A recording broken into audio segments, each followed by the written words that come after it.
युगांतरकारी गीत वंदे मातरम, जिसने गुलाम भारत में देशभक्ति की एक नई भावना जागृत की।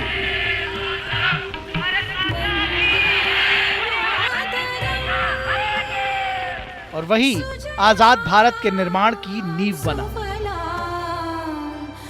वंदे मातरम वो गीत है जो न केवल हमें हमारी मातृभूमि से जोड़ता है, बल्कि जड़ों से जुड़ाव को और गहरा करता है। जब भी कभी हमारे कानों में वंदे मातरम की गूंज सुनाई देती है, तो हमारा रोम रोम देशभक्ति से भर जाता है।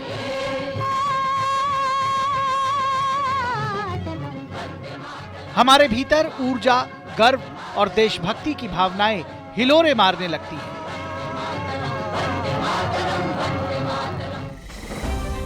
मूल रूप से बंकिम चंद्र चटर्जी द्वारा रचा गया और बाद में रविंद्रनाथ ठाकुर द्वारा स्वरबद्ध किया गया वंदे मातरम आज भी भारतीयता का जीवंत प्रतीक बना हुआ है।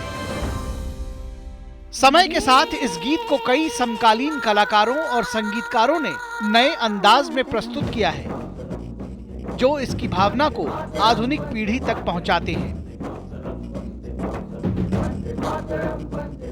सबसे पहले वंदे मातरम को संगीतबद्ध किया और गाया गुरुदेव रविंद्रनाथ टैगोर ने, जिन्होंने भारतीयों के दिलों में इसे बैठा दिया।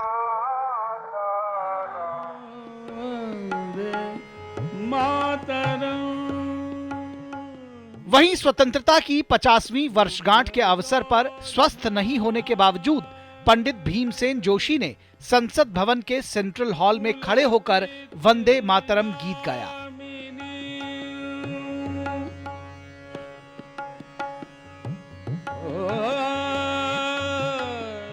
इस मौके पर सभी श्रोताओं ने भी खड़े होकर राष्ट्रीय गीत गाया और इसका आनंद लिया।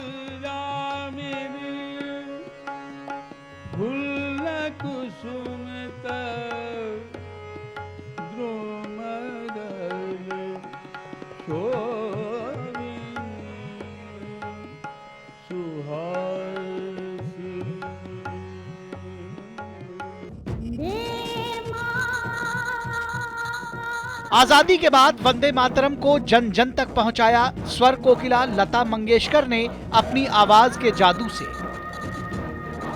क्या बच्चा, क्या बूढ़ा, क्या जवान, सबके दिलों में वंदे मातरम की गूंज बैठ गई। स्वर कोकिला ने हिंदी में ही नहीं, कन्नड़ भाषा में इसकी शानदार प्रस्तुति देकर इसे देश के दक्षिणी हिस्से में लोकप्रिय करने में महती भूमिका अदा की।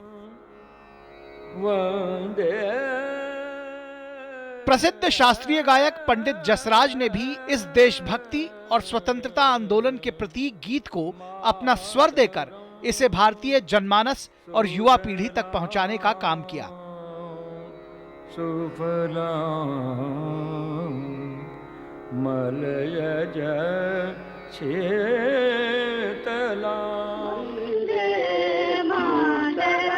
भारत रत्न और मशहूर शास्त्रीय गायिका MS सुब्बुलक्ष्मी ने अत्यंत भावपूर्ण ढंग से इसे गाकर नया आयाम दिया और दक्षिण भारतीय भाषाओं में लोकप्रिय किया।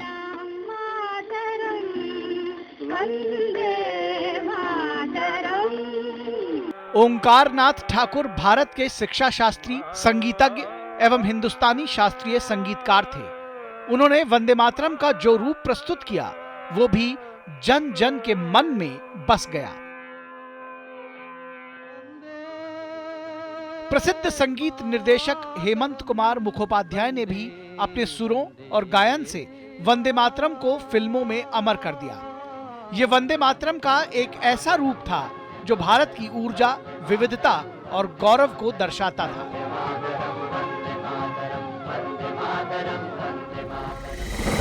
इसके अलावा भजन सोपोरी, कविता कृष्णमूर्ति, सुचित्रा कृष्णमूर्ति, हरिहरन, शंकर महादेवन, सोनू निगम, सुखविंदर सिंह जैसे गायकों ने अपनी आवाज देकर इसे युवाओं तक पहुंचाने का काम किया है।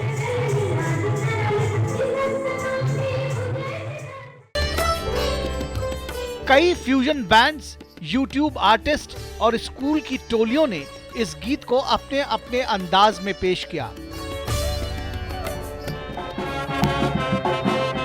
कभी सूफी रॉक के रूप में, कभी कर्नाटक और जैज के मिश्रण में, तो कभी लोक वाद्य यंत्रों के साथ बहुभाषीय संस्करणों में। यही वजह है कि अब वंदे मातरम नई पीढ़ी के दिलों को भी छू रहा है।